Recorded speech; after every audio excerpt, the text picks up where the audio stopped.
Okay, a few days ago, we started on this series called Connecting the Dots, 7 Steps to Building a Big Real Estate Business. And just for review, those 7 dots are study the market every day. It is your job to know the local real estate market better than anybody else does. This is the path to becoming the local economist of choice. Next, PDR, 30 to 60 minutes every single day. PDR is practice, drill, rehearse the conversations of real estate. This means PDR, your scripts, your dialogues, your responses to objections, your listing presentation, so that when you are speaking to a potential buyer or seller, you sound like an experienced professional. Next, your value, your value is directly tied to how well you can articulate how the market affects your clients. Now, in order to do that, you've got to listen, because everybody is different. Everybody's going to have a different challenge, whether they're buying or selling. You need to be able to listen and to have the information that's going to be important to them, and to be able to articulate that in a way that you are increasing your value. You are creating obvious, greater value. Please write that down. The fourth step is to build a big database. Build friendships within your database. Become friends with everybody who is in your database. The sixth step is lead generate 2 to 4 hours every day. Be prospecting based and marketing enhanced. And 7, do what others are not willing to do. Today, we're going to take a deep dive into lead generate 2 to 4 hours every single day. And one of the things that is always interesting to me is when I ask people, real estate agents, what's the most important thing you do every day? Lead generate. Okay, tell me what that looks like. And the answer is always different. No matter who I'm speaking to, it's a different answer. So I think we need to have a definition of what lead generation looks like in order to be able to hit that box, check the box, be able to say that we hit our standard. So here's what I want you to do. I've got 3 main points that I'm going to discuss with you today. Number 1, begin with the end in mind. Great book, Stephen Covey, 7 Habits of Highly Effective People. And one of those habits is to begin with the end in mind. Now, for definition's sake, hi Beth, great to see you. For definition purposes, the end can be the end of your life. It could be 10 years from now. It could be 5 years from now. It could be a year from now. It could be the end of the day today. It's up to you, your definition. Begin with the end in mind. What does a successful real estate career look like to you?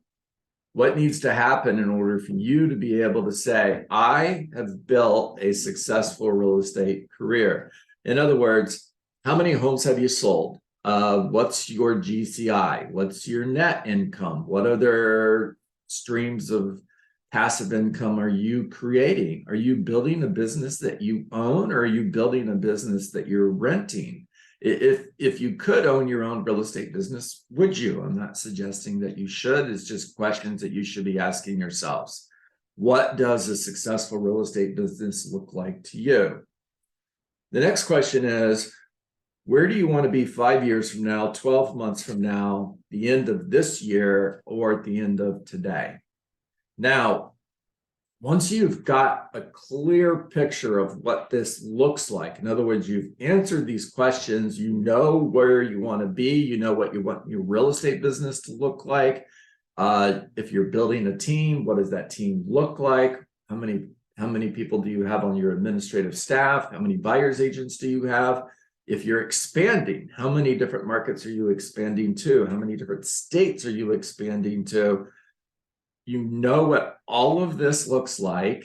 Then the next step is build a lead generation model that is based on activities, not results. So what we're going to do is we're going to take these goals. We're going to take these goals for the year, for example, and we're going to create an action plan. We're going to create an action plan that you are going to implement every single day in order to achieve your goals. Now, I'll give you a couple of examples. How many contacts you're going to make every single day is part of your action plan. A contact is a conversation. If you're making phone calls, somebody picked up the phone and had a conversation with you. If I'm calling Beth and it's an expired listing, I say, hey, Beth, John Dietz. The reason for my call is I noticed your listing came off the market. Just curious, are you still interested in selling your home? And Beth and I have a conversation, whether it leads to an appointment or not, it's a conversation. Now, if Beth answers the phone and then hangs up on me, it's not a conversation. She wouldn't do that. She's too nice. All right. When you're speaking to people who are in your database, your relationships, those are conversations. You're going out and you're door knocking. Those are conversations. Now, how many conversations am I going to have in a day? It's part of my action plan. It's also a standard. So whatever number you create is the number that you're going to hit. Now, I want you to track this. I want you to track how many phone calls you make, how many people pick up the phone. Then you'll know how many dials you need to make in order to have one conversation. Then I want you to track how many appointments you schedule. And eventually you're going to be able to know how many conversations do you need to have in order to schedule an appointment. The next thing you're going to do is you're going to track how many appointments you need to go on in order to get a seller listing. Now you know how many appointments you need to go on in order to get a listing to sell the number of homes that you want to sell in order to reach your goals that you've set for the end of this year. And you know how many conversations you need to have. Now it's a plan. All right. The other activity that I want you to track is new METs that you've added to your database. How many people have you added to your database, or are you going to add to your database every day? My standard is at least one. That's 250 if you're working 50 weeks, 5 days a week. Appointment schedule. It's an activity. It's not a goal. It's not a result. I know a lot of you are looking at it as a goal and as a result, and it's not. It's an activity that you control because you decide when you're going to stop making calls. You decide when you're going to stop having conversations. And if my standard is I'm going to schedule at least one face-to-face appointment every day with someone who's thinking of selling their home, I have control over that. I'm calling for sell by owners, expireds, I'm circle prospecting, and I'm not going to stop until somebody says, sure, John, come on over. All right. So appointments, it's an activity. The last one is handwritten notes. I would recommend you write 5 handwritten personal notes a day. Now, who do you write them to? People you talk to, people that you went on an appointment with. It's a handwritten note. The envelope is handwritten. The return address is handwritten. You put a stamp on it. You stick it in the mail. It will have an impact. People remember handwritten notes. Now, all of these things are activities. And here's what's really, really important. I want you to focus on the activities, ignore the results. You know how many homes you want to sell in order to earn the amount of money that you want to earn. But if you're paying attention to the results, you're going to get discouraged. You're going to get frustrated. You're going to be tempted to give up. If you're focused on the activities, you'll always succeed. At the end of the day, you could say today was a success. I hit every single activity goal that I had, and it was a success. Now you've won the day. Do that 5 days in a row, you've won the week. Do that 4 weeks out of the month, and you've won the month. Do that for a long enough period of time, and you are eventually going to get the results that you want, but you have to ignore the results in order to get the results. All right. Last thing I want to talk to you about today is being prospecting based and marketing enhanced. Let's start on the marketing side of the page. So what does marketing mean? Well, marketing could mean that you're buying leads. You're buying leads from online portals like Boomtown, just to name one. Okay. That's not what it means to me. Just so you know. And if you do that, cool, keep doing it. But marketing to me is a drip campaign to my database. It's a systematic communication formula to my sphere of influence, to my past clients, and to my raving fans. Marketing is direct mail, either to a farm that I'm working or a specific area that I'm working based on a property that recently sold in that area. Marketing is social media. It's YouTube. That's what marketing means to me. And I think you have an opportunity to do all of those. However, I want you to focus on prospecting first. Prospecting base, marketing enhanced. Prospecting, call in expired listings, calling for sell by owners, circle prospecting around a property that just sold, networking, and referral partners. How many referral partners do you have throughout the United States? How many real estate agents are you in relationship with, and you have a referral agreement partnership with them, so that if they're in Chicago and you're in Charlotte and they have somebody who's moving to Charlotte, you're the agent because you're in relationship with that agent in Chicago, and vice versa. How many referral partnerships have you built throughout the country? You should have a database for that as well, or you should have someplace in your database for those referral partnerships. Now, I know that a lot of real estate agents that I coach, or at least some agents that I coach, kind of stopped listening to me when I'm talking about prospecting for sell by owners, expireds, and circle prospecting. They're like, nope, John, don't want to do that. My answer to that is that's fine. It's okay, as long as you can hit your goals without doing it. However, if you're not hitting your goals, then you might consider start doing this, especially in a shifting market, especially when seller listings are hard to find like they are now. You need to go from waiting for somebody to want to sell their home to being the reason they want to sell their home. If you're waiting for them to want to sell their home, then you're reacting. If you're the reason they want to sell their home, well, then now you're creating an opportunity because you're proactive. All right, guys, take yourself off mute, talk to me, ask questions. Hey, John, it's Zach, but actually, my wife has a question. Is that okay? Dude, anybody who wants to talk to me. Hey, so beginning with the end in mind, I've done a lot of coaching programs. I've heard it before, but it always feels very, very vague to me, especially when you're so at the beginning that it's impossible to even, know what to expect for the end. So that it just feels trivial, like I'm just throwing out random numbers or, playing make believe. So do you have any advice for that or tips for that? Yeah, that's a great question. So I'm not calling you Zach's wife. I apologize. What's your name? I'm Mella. Oh. Hey. Okay. How are you? Mella. It's Good. Hope, right? I just making sure I heard you okay. Oh, Mella. Mella? Yeah. Beautiful name.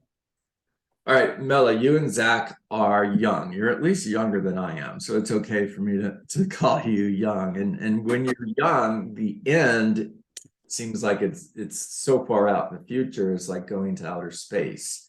So the end in mind doesn't have to be the end of your life. It could be, where do you want to be in 5 years? What does your life look like 5 years from now, if on a scale of 1 to 10, with 1 being not so great and 10 being absolutely amazing, you're living that amazing life 5 years from now? What does that look like? Be as descriptive as you can possibly be. And it's your business life, your family life, your financial life, health, all of those things. Where are you 5 years from now if you're living that amazing life? Now, don't be afraid to think big. If you hear yourself saying that's not realistic, then you're not thinking big. Don't worry about the how. The how will show up. But you've got to know where you want to go first in order to get there, because it's impossible to hit a goal that you cannot see. It's even more impossible to hit a goal that you do not have. Mm-hmm. Okay. Now, end of life, the older you get, the more that will change for me, since I'm 60 years old and I'm, looking at that finish line a lot closer than you are. Beginning with the end in mind, to me, it's all about legacy. It's about the legacy that I leave for my family. It's about making a difference in your life. It's about knowing that somebody had a better life, that their life changed. They hit their goals. They lived a bigger life and had an impact on them, had an impact on their children, who had an impact on their children. It's changing lives of people who aren't even born yet. Now, I don't know if that was the answer you were looking for. Yeah, I guess that you can. So I don't know why this camera is doing this weird thing, but but yeah, I guess that the end can be closer if it feels daunting to look so far out. And also that to dream big. So this adorable little baby that's on my screen. Guys, so sorry. Her name, his name, I'm sorry. Oh, Everest. His name's Everest, yeah. Okay, Everest. He has long, beautiful hair. And don't be offended that I couldn't tell. Oh, no. No, Oh it's my okay. gosh. Okay. So where's Everest going to go to college? Is he going to go to college? What does his life look like in his 20s? What do you want it to look like in his 20s? Yeah. You don't have to wait for that to happen. Create it. Okay. All right. Thanks, John. Beautiful family, Zach. Thank you. Appreciate it. Yep. All right. Who's next? Hey, John, it's Jack. Jack. What is so when you're doing your personalized notes, what are you writing? That's because I've read that several places. I'm just curious that, I know you want to be very authentic. The other thing I would say is now there's all these programs where you've got these computers that handwrite things. I'm assuming we're anti that. Yes. Yeah, we are. If somebody that's listening right now uses that, then the answer is no. I'm not against that. But if I'm sharing with you, Jack, what I would do, I want you to write the personal note yourself. People know. They know when they get that in the mail, whether a computer generated it or you wrote the note. Now, how much time will it take you to handwrite 5 personal notes a day? If you spent 5 minutes on each, it's a half hour. Okay. And it probably should take you 5 minutes because I want you to get really personal. It's called a personal note. I made the mistake, and if you search enough videos, you're going to find me somewhere saying it really doesn't matter. Just write, "It was a pleasure speaking with you today," blah, blah, blah. That's not true. It is a handwritten personal note. It needs to be as personal as possible, very specific. So you want to mention something that you talked about in that conversation, or you want to mention something about that you learned about that person when you were meeting with them. So for example, if they're sharing with you that they're going on this amazing trip coming up in the next 30 to 60 days, you could mention, "Hey, by the way, I'm so excited for you and your family that you're going on this cruise to Belize or wherever they're going to, Turks and Caicos. I hope you have a great time." Maybe you Google fun things to do in the Turks and Caicos and you share with them, "Hey, I did some research and here's a couple things you could do while you were there. That would be fun." Make it personal. And here's why that's important, Jack. They know that you took the time to personalize that message to them.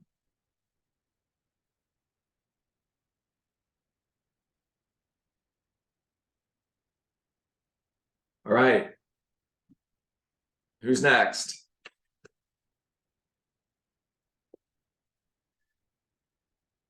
Got 30 seconds and we're going to sign off. I'm not going to be late to my scripts and role play group today like I was yesterday, Valerie. Was it my fault? No, it was mine.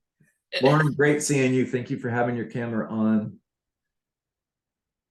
All right, guys, thank you for being here today. It's always a pleasure.